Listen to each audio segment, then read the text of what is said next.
Hello everyone, आप सभी का स्वागत है आपके अपने यूट्यूब चैनल वाईएम के एजुकेशन क्लास पर। तो फ्रेंड्स, इस चैनल पर हम यूजीसी नेट का सिलेबस आपके समक्ष लेके आते हैं। कल से हमने फिर से अपनी सारी वीडियो कंप्लीट करना शुरू किया है। तो देखिए फ्रेंड्स, समय वेस्ट नहीं करते हैं, वैसे भी हमारा बीच में बहुत सारा गैप हो गया।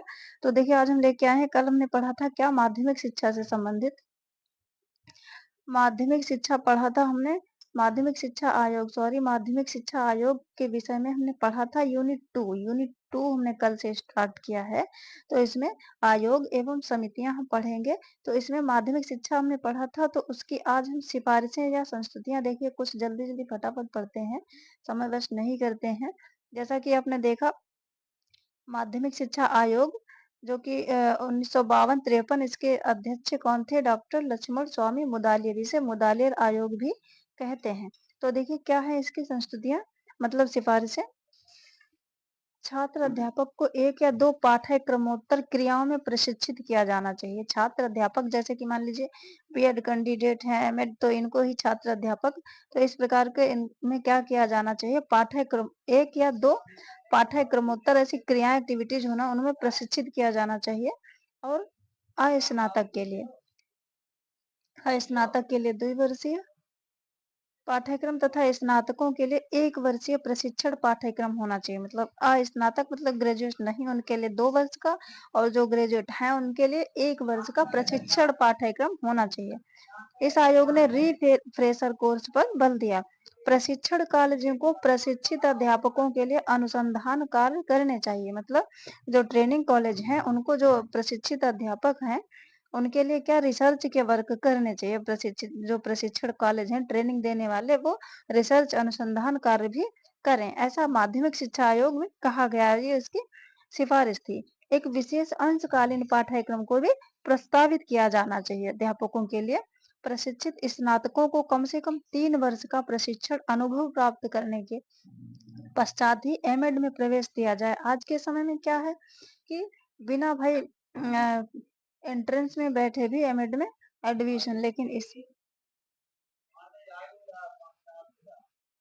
लेकिन इसमें क्या है,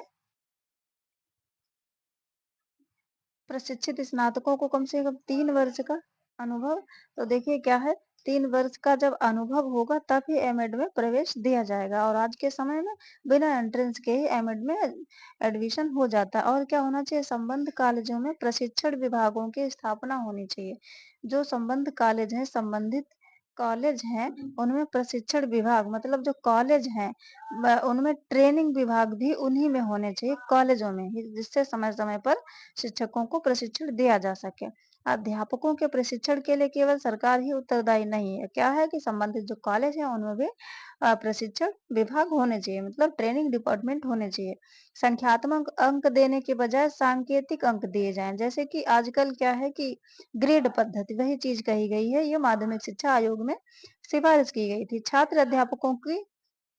छात्र अध्यापकों से किसी भी प्रकार की फीस नहीं लेनी चाहिए, और उन्हें पर्याप्त खाने पीने और रहने की भी सुविधा उपलब्ध करानी चाहिए, ऐसा भी माध्यमिक शिक्षा आयोग में कहा गया। वस्तुनिष्ठ पद्धति को अपनाया जाए, मतलब जो ऑब्जेक्टिव टाइप के प्रश्न होते हैं छोटे छोटे, इस प्रोसेस को अपनाया जाए, ऐसा ये माध्यमिक शिक्षा आयोग में कहा गया। नेक्स्ट